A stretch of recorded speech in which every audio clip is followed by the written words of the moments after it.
तीन बहनों की लालची भाभी। करिश्मा, रेशमा और मनीषा तीन बहनें हैं। उनका एक भाई भी है, मयंक। मयंक अपनी बहनों को बहुत प्यार करता है, लेकिन मयंक की पत्नी सविता इस मामले में मयंक से बिल्कुल ही अलग है। वो अपनी ननदों का जितना बुरा कर सकती है उतना बुरा करती ही रहती है और अपनी ननदों पर हुक्म भी चलाती है। करिश्मा, करिश्मा, तुमने अभी तक नाश्ता नहीं बनाया? तुम्हारे भैया को ऑफिस जाने में देर हो रही है। हाँ भाभी, बस अभी बनाती हूँ। करिश्मा, तुम ये ढीलापन छोड़ दो। कल को पराए घर जाना है। वहाँ अगर तुम इस तरह से काम करोगी तो लोग क्या कहेंगे कि माँ ने और भाभी ने कुछ सिखाया नहीं। और तुम्हारी दोनों बहनें कहाँ हैं? अब रेशमा मार्केट गई है और मनीषा सो रही है। क्या? सुबह के 8 बज रहे हैं और ये महारानी अभी भी सो रही है? ये कहते हुए सविता अपनी सास दुर्गा देवी के पास जाती है। माँ जी, देख रही हो अपनी बेटियों के तौर तरीके? क्या हुआ बहू? सुबह सुबह क्या कर दिया मेरी बेटियों ने? अरे एक तो अभी अभी उठकर किचन में गई है, दूसरी सुबह सुबह बाहर चली गई और तीसरी अभी तक सो रही है। क्या करूं मैं इन तीनों का? मैं तो परेशान हो गई हूँ। जा जाकर उठा उसे और रेशमा से मैं बात करती हूँ। सविता सीधा मनीषा के कमरे में जाती है और उससे कहती है, महारानी जल्दी उठो, सूरज सर पर आ गया है। भाभी, थोड़ी देर और सोने दो ना। मैं रात को लेट सोई थी।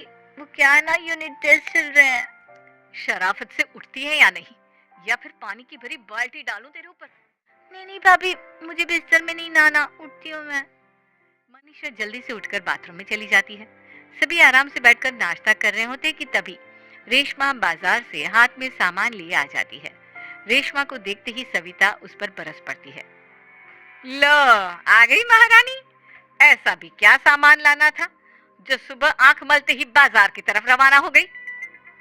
भाभी, कल आप ही तो चीख रही थी कि घर का सारा सामान मुझे ही लाना पड़ता है, घर में किसी को भी किसी काम से कोई लेना देना नहीं है। अब मैं बाजार जाकर सामान ले आई तो आपको इस बात से भी तकलीफ हो रही है? देख रही हो माँ जी, अपनी बेटी की जुबान कैंची से भी तेज चलती है। और मयंक, आप तो कुछ कहेंगे नहीं अपनी लाडली बहन को। रेशमा, अपनी भाभी से ऐसे बात नहीं करते। चलो माफी मांगो। भैया, मैं क्यों माफी मांगू? आप भाभी से बोलिए ना कि हम पर कम हुक्म चलाया करे।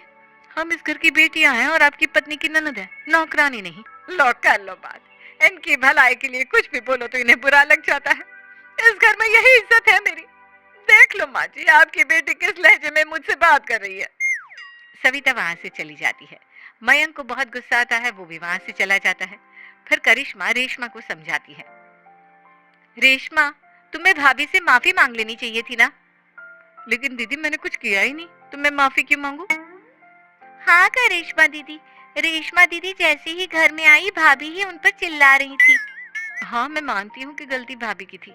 मैं तो इसलिए बोल रही हूँ कि भाभी ने माँ को तो पूरी तरह अपने वश में कर लिया है। वो हमारी बात सुनती ही नहीं।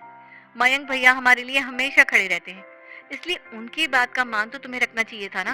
कोई फायदा नहीं दीदी, कुछ दिनों की बात और है, भाभी उन्हें भी हमारे खिलाफ भड़का देंगी। फिर वो भी माँ की तरह हमारी किसी बात का विश्वास नहीं करेंगे। इसी तरह सविता अपनी तीनों ननदों को किसी न किसी बात पर परेशान करती रहती थी। एक दिन मयंक अपनी तीनों बहनों के लिए गिफ्ट लाया। क्या रेशमा, ये तुम्हारे लिए हार का सेट। रेशमा, तुम्हारे लिए सुंदर सी ड्रेस। और मनीषा, तुम्हें किताबें पसंद है ना, तुम्हारे लिए किताबें लाया हूँ। थैंक यू भैया। थैंक यू भैया। थैंक यू भैया। करिश्मा, तुम्हारा नेकलेस कितना सुंदर है। ये भैया कहाँ से ले आए होंगे? मैंने भैया को 3 दिन पहले फोन पर ये डिजाइन दिखाया था और आज भैया ये ले आए। सविता तो अपनी ननदों के गिफ्ट्स देखकर जल गई और करिश्मा का नेकलेस तो उसे भी बहुत पसंद आया था। अपनी बहनों के लिए कितना अच्छा नेकलेस लेकर आए हैं, मुझे कभी कोई गिफ्ट नहीं दिया। मैं आज ही ये हार चुरा लूंगी।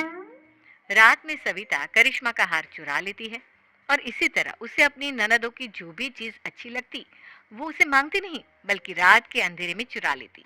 इसी तरह दिन बीतते गए और सविता ने मयंक के दिल में भी उसकी बहनों के लिए नफरत पैदा कर दी। एक दिन मयंक ने करिश्मा और रेशमा के लिए रिश्ता देखा और ये बात उसने घर में सबको बताई। माँ, करिश्मा और रेशमा के लिए बहुत अच्छा रिश्ता आया है। वो लोग कल इन्हें देखने आ रहे हैं। आप और सविता मिलकर सारी तैयारी कर लेना। ये सुनकर करिश्मा और रेशमा खुश हो जाती हैं, लेकिन सविता सोचती है, अगर इन दोनों बहनों की शादी हो गई तो घर और बाहर का काम कौन करेगा? मनीषा तो एक नंबर की कामचोर है, उससे तो किसी बात की उम्मीद लगाना ही बेकार है। मुझे इस शादी को रोकना होगा। अगले दिन सभी लड़के वालों के स्वागत की तैयारी करने में लगे होते हैं। तभी मयंक अपनी बहनों से आकर कहता है, तैयार हो गई तुम दोनों?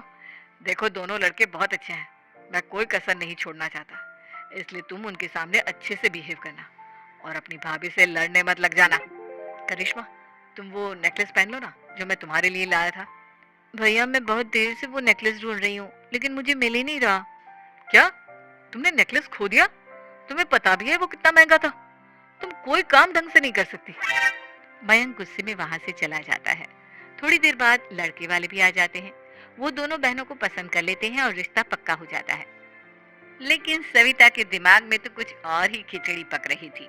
वो पंडित जी के पास करिश्मा की कुंडली लेकर जाती है और उन्हें पैसे देकर करिश्मा की कुंडली बदलवा देती है। जब लड़के वालों के पास करिश्मा की कुंडली जाती है तो वो दुर्गा को फोन करते हैं।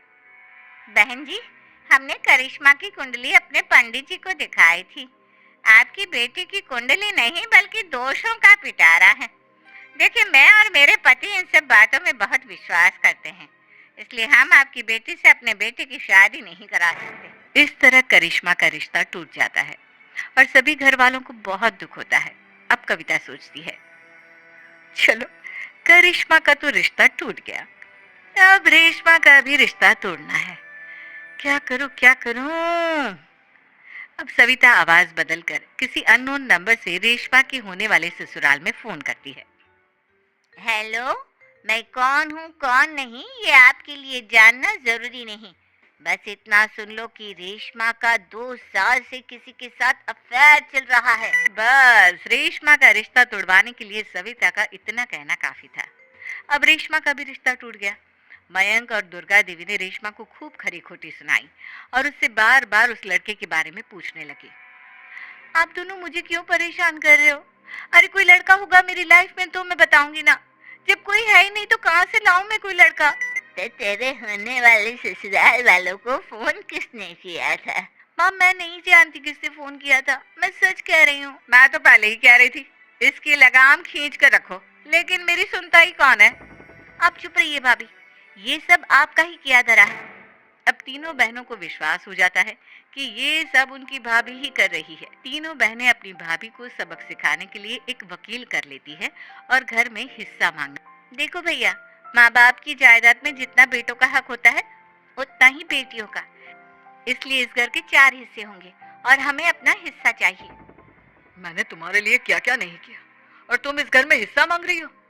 भैया, आप और माँ हम बहनों की कोई बात नहीं सुनते हो और भाभी हमारी शादी नहीं होने देगी क्योंकि उन्हें लगता है कि आप हमारी शादी में ज्यादा पैसा लगाओगे और उन्हें हम जैसी फ्री की नौकरानी कहाँ मिलेगी।